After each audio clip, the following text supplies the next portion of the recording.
House Majority Whip James Clyburn defended two high-ranking Democratic colleagues on Thursday amid criticism of their statements about race, police violence and protests in recent days.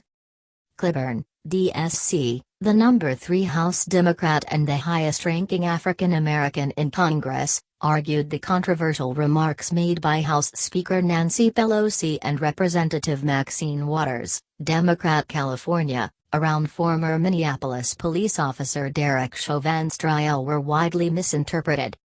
Pelosi faced bipartisan blowback on Tuesday, shortly after the jury found Chauvin guilty of murdering George Floyd, a 46-year-old black man, last May, for thanking Floyd for sacrificing your life for justice in an appearance outside the Capitol with members of the Congressional Black Caucus.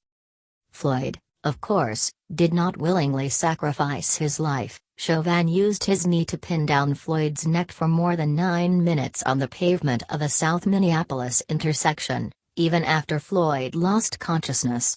2 autopsies, one conducted by the county medical examiner and the other by independent pathologists hired by Floyd's family, both concluded the death was a homicide. Pelosi sought to clean up her remarks in a tweet later Tuesday, writing that Floyd should be alive today and that he did not die in vain. On Thursday, Clyburn offered up a tweaked version of Pelosi's original message, telling CNN that Floyd did sacrifice his life. Maybe against his will, but he did. I was standing next to her when she said it, and I realized what she meant, Clyburn said. My goodness. All of us sometimes put the infinitive in the wrong place. It was for having sacrificed your life, rather than sacrificing it.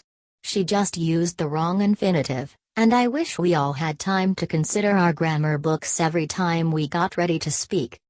As for Waters, Clyburn maintained that the congresswoman was merely echoing the teachings of Dr. Martin Luther King Jr. when she told protesters in the Minneapolis area on Saturday to get more active and get more confrontational should Chauvin be found not guilty. Judge Peter Cahill, who presided over Chauvin's trial, warned on Monday that those remarks could be grounds for a mistrial if the criminal case were appealed, and House Republicans introduced a resolution to censure Waters that ultimately failed on Tuesday. Clyburn said Waters was specifically making reference to King's edict on confrontations and Project C campaign in Birmingham, Alabama, an initiative named for the segregated city's confrontation with the fight for justice and morality in race relations, according to King's autobiography. Maxine has read all of that, and she's internalized some of that, and that's what she was saying. And people ran with the word rather than the meaning behind what she was saying, Clyburn said. We have to confront injustice. In the aftermath of Chauvin's conviction on Tuesday, unmotivated by the recent killings of other Americans of color by law enforcement, including 13-year-old Adam Toledo in Chicago, 20-year-old Daunt Wright in Brooklyn Center, Minnesota, and 16-year-old Ma'Khia Bryant in Columbus, Ohio, Congress is now revisiting the prospect of police reform.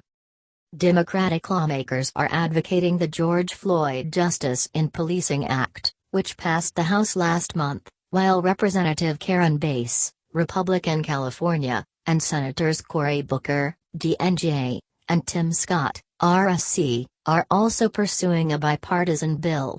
But with a narrowly divided Senate and other priorities such as infrastructure, voting rights and gun reform clogging the legislative agenda, the odds of success remain uncertain.